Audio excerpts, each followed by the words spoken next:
Hello, I'm John Grom, and welcome to the 51st Right and Left Discussion Forum. The purpose of our discussion forum is to demonstrate that potentially contentious topics can be discussed in a way as to make the discovery of common ground possible. Today's topic is Who Said That?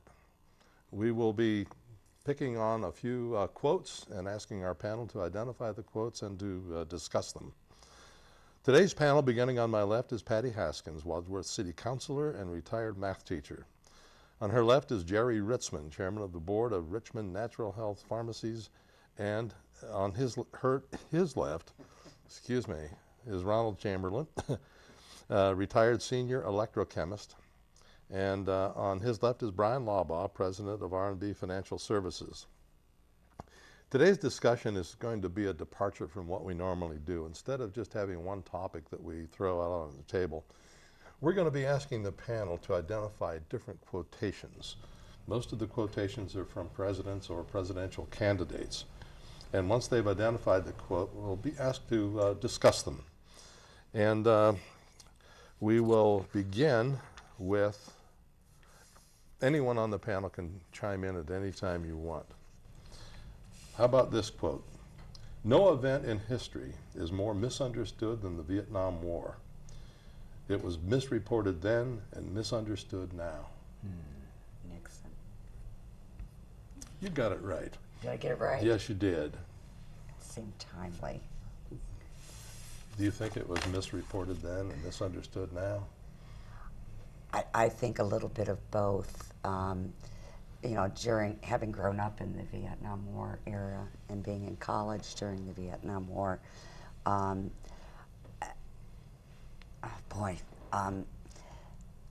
know, during the war there was so much anti-war movement, and people didn't understand the reason for being there. They didn't understand, I don't think, the United States' involvement in the war, going back into the I think in the 50s was when we started sending advisors. And this had been multiple presidents that had been involved. And Starting with Eisenhower. Starting with Eisenhower. We're sending people in, and I think that some looked upon it as this, you know, just basically an anti-communist type thing. But in reality it was, but it was more, I think it was actually very congruous to very like what we're doing now, or we tried to do in Iraq, and that we tried to take a government that we did not agree with and tried to change that government thought to ours, which was very, very difficult. Unfortunately, I don't think that there was an understanding of the political conditions in Vietnam and of the economic conditions in Vietnam, that, you know, the common person in North Vietnam or South Vietnam in many cases didn't really care what the government was. They were just concerned about where they were going to get their next meal from. And someone that could provide them with that was the government that they were going to lean towards. Now, it was also fought as an unwinnable war. I mean, we never fought it to actually win it, I don't think. I felt that we were just trying to maintain, and some of that is what we have done in our wars in the Mideast. I think one of the reasons it was misunderstood is because it was, the goals were different. They changed over time. Oh, exactly. Yeah, I mean, you almost have to appreciate the fact that during the Eisenhower administration, we were more concerned about the Red Menace than anything. And John Foster Dulles, who was the Secretary of State at the time, developed what became known as the Dulles Doctrine, and that is that we would oppose with force any attempted expansion of communism anywhere in the world. And we accepted that, and there was a deal after the French were beaten in Vietnam, that what was the parallel? The 38th parallel was in Korea, but there was whatever the line was. I forget which one it was. Whatever the line was, that if the communists in the North crossed the line to try to invade the South, that we would go in and support. And the people liked that idea. That was very, very popular. But then it got stuck. It got stuck, and the word quagmire became and they popular. didn't know how to get out, and they didn't know how to win it other than dropping a nuclear bomb into North Vietnam. Probably the fact that the whole thing was fought on television. And it was the first war Certainly that, swayed and it was the popular, first war I that was going to really bring that up. It was the was. first real conflict where the multimedia from news organizations did live, coverage. World War II was always delayed. By the time reports got back, Oh, you it saw was it on pretty much newsreels in the theater. a They were newsreel cleaned in up. the theater. And you've Right. never seen such Da-da-da-da-da. such vocal Yeah. opposition to a war as that one. Yeah. So Well, I know there are several quotes from Lyndon Johnson and Richard Nixon, and that if it wasn't for the TV, the steady drumbeat, Walter Cronkite giving the daily body count, it really bothered President Johnson at the time. That they could feel the tide, the public sentiment was turning on them. So There's not quite as big a fuss about the concealing of the body count in Afghanistan. But that's that's a thing too. They're not releasing the photos of these coffins coming back, or did not at the time. So They did, and in Iraq, and that was a cause of contention for a lot of people. on a personal note, I remember specifically either in late junior high or early high school when you'd get those weekly newspapers in social studies. One of the first times an article came across about us sending advisors to Vietnam. And I don't know why, I put in my mind, I'm going to start paying attention to this because this could have an effect on me. Oh yeah. And it did. And my personal experience with the anti-war movement was one of a lot of skepticism. If we look back, we talked a couple weeks ago about Muhammad Ali and how he was a draft resistor. At the time that he refused to be drafted to go to Vietnam, that made him very unpopular because the sentiment then at the early part of the war was is if you were a patriot, if you were a U.S. citizen, you supported that war. You supported that war. Well, it changed over time, probably due to, as Bryan mentioned, actual live footage of what war is like rather than the scrubbed, cleaned up newsreels from the U.S. Military. For me, that turning point was the events at Kent State. And and the that kind thing, of thing. and I was in school at the time at Kent State and So was I. before, and I felt with the people that I was associating with that were anti-war, were more anti-war not because of some moral standard, not because of some peace view or They still anything wanna like go. that. They did not want to go. So therefore, they opposed it to save their own skin. And I firmly believe that was a lot of them. and it could have been. I know I have a high school friend that was injured, was actually shot at Kent State, and that was definitely. Those were his political views. It was not a matter of. Okay, we could talk about Vietnam we here could. forever. But anyways, I'm going to let that go. That's good. Yeah. I'm going to let that go. I think it's both. I'm really tempted, like all of you are, to get the last word on the subject, but I'm not Well, I going to. Okay, here's another one. It's on the upper part of your list. Okay. There's one way for a president to deal with Congress, and that is continuously, incessantly, and without interruption. If it's really going to work, the relationship has got to be almost incestuous. Excuse me, I'll get that right. Incestuous. That might have been Clinton. No? I'd guess Johnson. I'd go Johnson. Probably John, yeah. You're the only one that's wrong, right? Johnson was just really Yeah, forthright. I mean, he said what he thought. Yeah. I have a wheel and deal. Not politically correct. For an individual, if you read anything about him, he had no problem telling people Exactly what he thought. exactly what he thought. Whether he was, I read a book about Air Force One, and he was notorious for having reporters come to the lavatory Yeah. and do the interview there. Now, what does that say about his opinion of that reporter and how he felt a little contempt for the press? His name with the staff. Right, well, exactly. He was talk just about tough his working on with the- Congress, and you know, the Civil Rights Act that he got through. I mean, the work that he had to do In his own party. in his own party with the party. Southern Democrats Right. to get that pushed through. Right. It goes. That's what I thought of when I Yeah. heard that comment. Yeah, yeah. One of the things that I read about him, you know, what was he, about 6'4"? Big He's a guy. big He's a guy. big guy. And when he Paul. wanted to negotiate with you, he put his arm around your head and talked to you like that. You know? And he's And from you wanted to Texas. get out. Yeah. Well, and he didn't really like Kennedy, did he? When he Oh, no, you at didn't all. like No. Kennedy? Well, that was That's kind of an we could have two understatement. programs on that one. yeah. That was one of those political marriages because Kennedy knew that he had to carry the South, And so he had to picked carry him. Texas, And so he picked him. Lyndon Johnson was the person that had all that weight behind him, and so And he had a temper too, didn't he? very, Very big, Yeah. very bad. Yeah, there's the movie The Right Stuff. Have you seen it?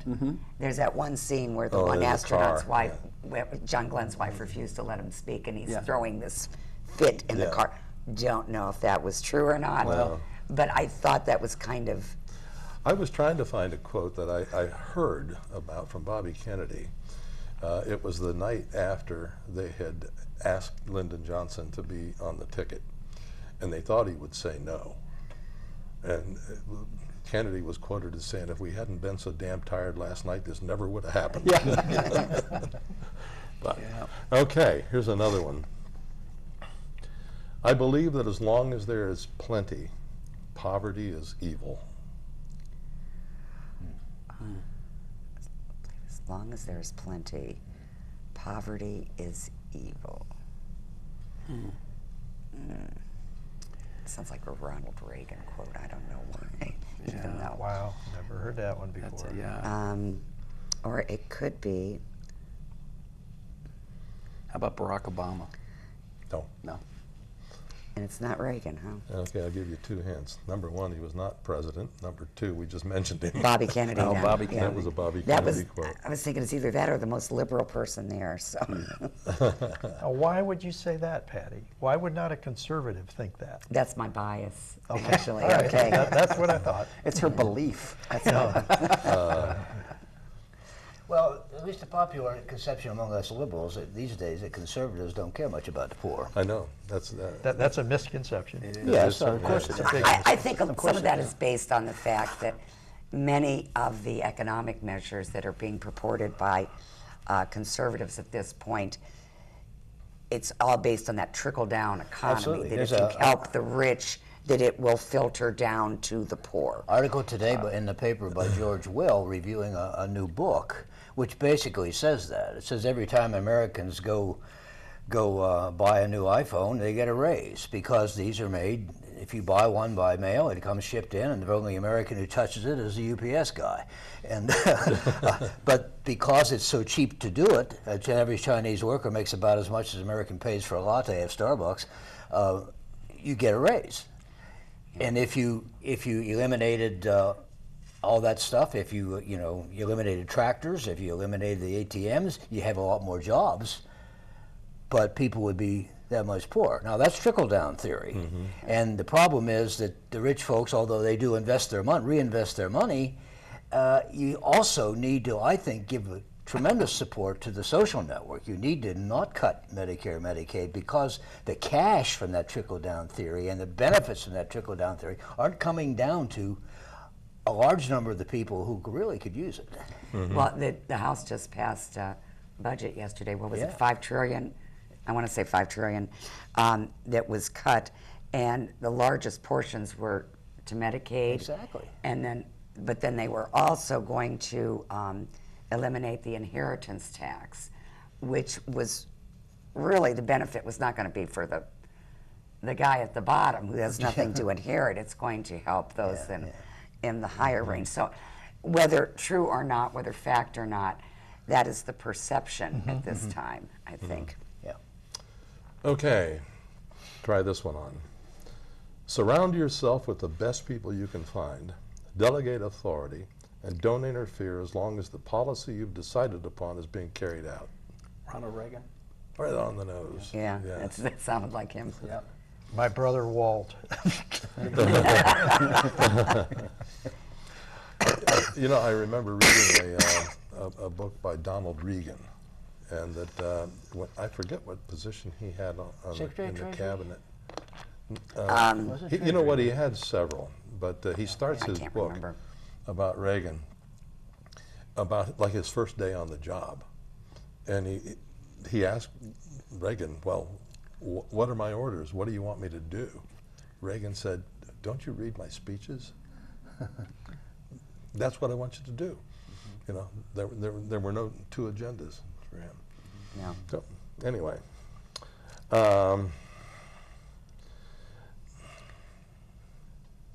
this probably to me sums up the difference between the right and the left better than any one sentence I've ever heard.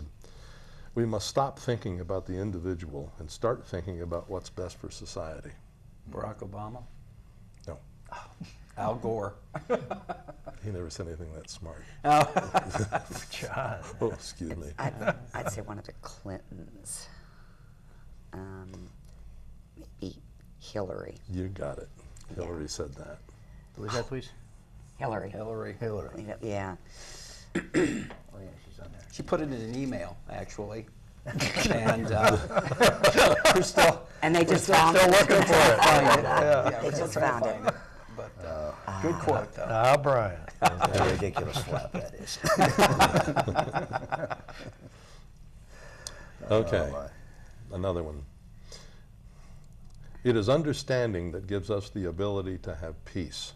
When we understand the other fellow's viewpoint and he understands ours, then we can sit down and work out our differences. Harry Truman. Right on. Bomb. Right on. Is it? Yeah. That was just a wild guess, wasn't it? Well, kind of, but not really. So he was rather plain spoken, and I thought that was plain spoken. That was the reason why. Yes. Okay. Okay. But when he didn't, understand the other fellow's point of view, he went and charged ahead. He wanted to nationalize the railroad workers Yeah. or something. Yeah. He The said steel workers. Steelwork. The steel workers. Wasn't the steel workers that went on strike during the Korean War and he tried to, wasn't it that? I thought or was I thought it was I I thought it was thought I could be railroad, wrong. I could be wrong. people. But I know he Yeah. tried to, basically nationalize the whole industry. Yeah. The Supreme Court stopped him from Yes. No, what he wanted to do was he drafted them all into the Army. Yeah. So as the commander-in-chief, they all reported to him. Yeah, he was pretty. Yeah. Yeah. My fellow Americans, you have to decide what kind of a country you want to live in. If you want a you're on your own, winner-take-all kind of country, you should support the Republican ticket. If you want a country of shared opportunity, where we're all in it together kind of society, you should vote for Barack Obama and Joe Biden. Okay, who spoke at the convention? That'd be Bill Well, Clinton. Clinton, probably. That'd be Bill Clinton. Bill Clinton. Bill or- Clinton said that. Oh, but Yeah. you guys are good. You really are Yeah, good. but it had to be somebody that spoke at the convention. Yeah. Yeah. Yeah. Sounds like a convention speech. Yeah, it does. And I think also that sums up the difference between left and right, don't you think? To some Wait, no, extent. I don't think so. Well, Read that's that, the read that narrative they want you again, to John. believe. Pardon me? That's- The narrative they want you to believe. Yes, right. That does Okay. not. Yes, that's. Yes, happens to be pretty. No, Well, I won't go there. You But can that stick with is that belief. that is the. Jerry and I can agree to, that and- you're wrong. and- So. Yeah. Yeah, right. And you hear both sides of that. So. Well, I think that other than the words that he selected in the first part, you're on your own, winner take all kind of a country, I'd probably choose different words, but the philosophy is about the Yeah, same. I don't think that's accurate, really. I mean, it's. I That don't, the Republicans think that way?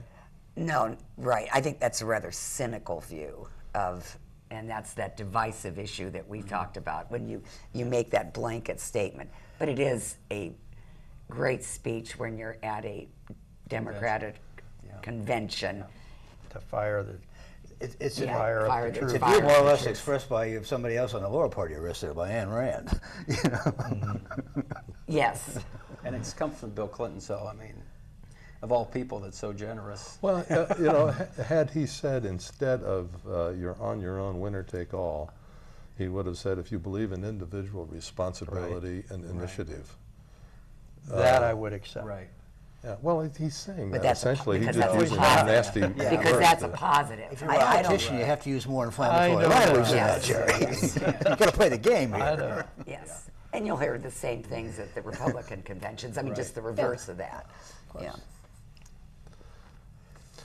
It was the labor movement that helped secure so much of what we take for granted today. The 40-hour work week, the minimum wage, Oh, I heard this. family leave, health insurance, Social Security, Medicare, retirement plans, the cornerstone of the middle class security, all bear the union label. Obama. You know what, 20 minutes ago you said, I'm not going to be able to get any of these, and I think you got them all. Well, it Well, I sounds can like, even tell you where he gave this speech at. I heard He that. gave this to the AFL-CIO convention Well, I'm sure. in well, Washington, D.C. No, I he heard went that down there. speech, and I'm trying to remember where. And it wasn't at one of the debates. I'm trying to remember where he said that. It might have even been. It was obviously when he was campaigning, but. I would. That sounds like something he would say in front Yeah. of the He comes from AFL-CIO. Chicago. I mean, Yeah, come on. yeah. Well, I don't think it was that long ago though that he said it. Well, he likes to use lots of his speeches when he goes on the road and speaks in front of college students and very friendly Yes. groups. Well, he gets a likes to whole take- backdrop of people. Right, right. He likes to bring in. I'm not surprised he hasn't used part of that one speech that he gave, and I was just being facetious when I said he gave it to a bunch of AFL-CIO guys, good people. But he likes to really get people, going. Play in to front the of his audience. base. Exactly. You know, Well, all as- politicians do. Oh, sure. As a former union president, that's I think the reason I remembered it is because I feel strongly about unions too. I think there's some real problems. Oh yes, but I think there's some real good. And if you look in the past, unions performed great duties for the country and for the laborers that we have. You and Ronald Reagan are kindred souls, right? You were both Exactly. union presidents? Yes, because Ronald Reagan was also a union Exactly. president. Yes. Yeah, that's good, Patty. I wondered why Motion you were such picture. a fan of And you his. were also a Democrat back when Reagan was a Democrat, probably before the party changed. Yeah. Yeah, I was too. Yeah. Reagan liked to say, I didn't leave the party, they left me. Well, it all changed in '72. After the '68 convention, the challenge to all of the demonstrators out in the street was to come on inside and take part in the system. Yeah. Didn't expect them to really do that, but they took over the system by 1972. Well, this one son is very liberal Democrat. So. Yeah. Have you seen his commercial? Yes, I've seen. I just saw it. It made me think of it. 'Cause I just saw it recently. Wow. He's unashamedly an atheist. And Yes. He said, I'm not afraid to burn in hell. I mean, it's, you haven't seen it? What- No, I've only seen it once, but it was in the past few weeks. Okay, how about this one? We should measure welfare success not by how many people, or start over again, John.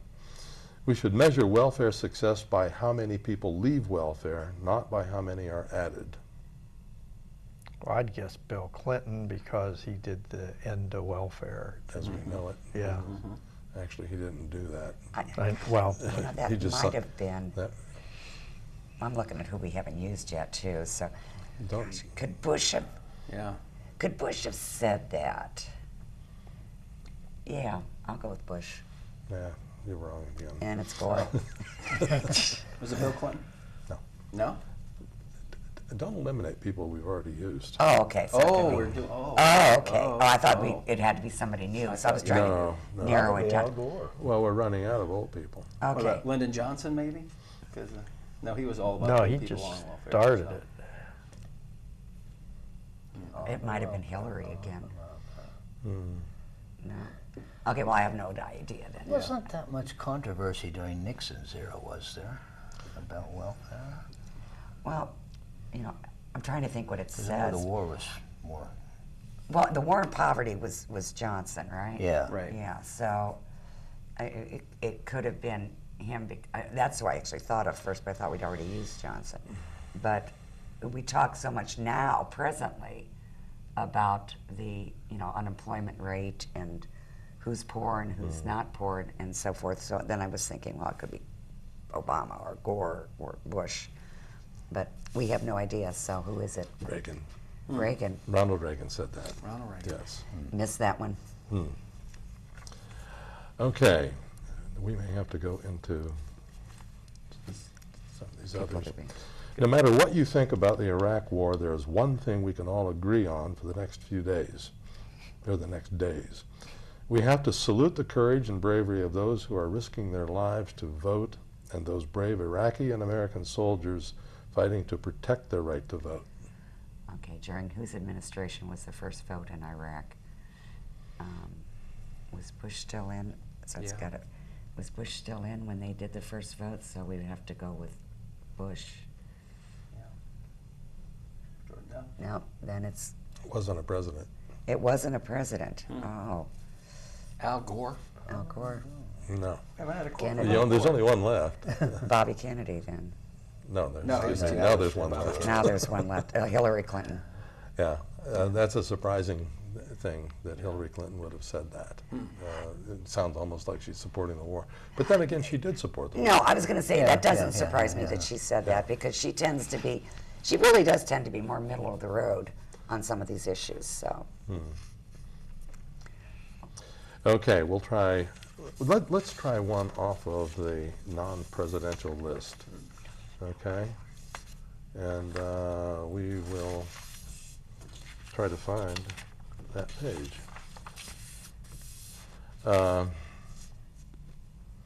Contradictions do not exist. Whenever you think that you are facing a contradiction, check your premises. You will find that one of them is wrong. That's Ayn Rand. That was Ayn Rand. Yeah. Yes. And she wasn't that far off. Well, that about does it for us. Yeah. We've only got a few seconds left, and I wanted to share another quote from an intellectual giant. Me. Some see racism where it does not exist. Others do not see it where it does exist. Few see it for what it actually is. Well, come on, you can do better than.